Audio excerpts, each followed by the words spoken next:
At this hour, I'm Christina Aguayo in Dallas, and here are your top stories.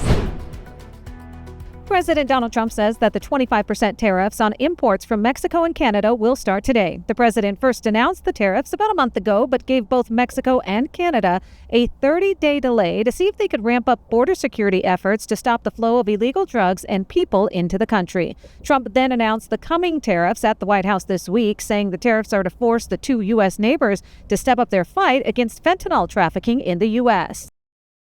On the tariffs, is there any room left for Canada and Mexico to make a deal before midnight? And should we expect those Chinese tariffs, the extra 10%, to take No effect? room left for Mexico or for Canada. No, the tariffs, they're all set.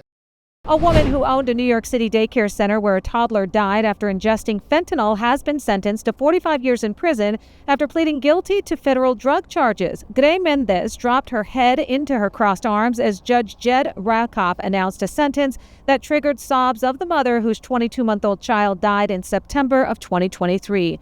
Rakoff had previously given the same sentence to Mendez's husband, Felix Herrera Garcia, in the death of Nicholas Felix Dominici. Mendez had pleaded guilty to charges including conspiracy to distribute narcotics, resulting in death. Chip giant Taiwan Semiconductor Manufacturing Company plans to invest an additional $100 billion in the United States. President Donald Trump made the announcement as he appeared with the company's head at the White House. TSMC, the world's biggest semiconductor manufacturer, produces chips for companies including Apple and Intel. The company had already announced plans to invest more than $65 billion in the U.S., including 3 plants in Arizona.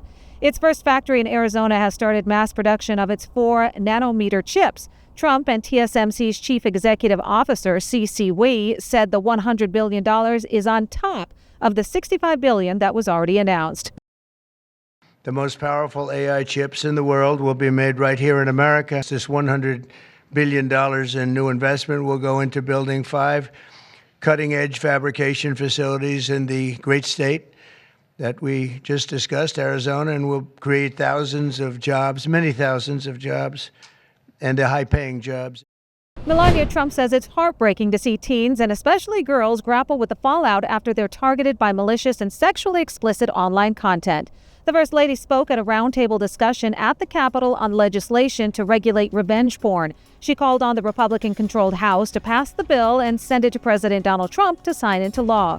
The First Lady says Congress must prioritize the well-being of young people because they deserve a safe online space to express themselves freely without the threat of exploitation or harm. That's what you need to know at this hour. In Dallas, Christina Aguayo, Salem News Channel.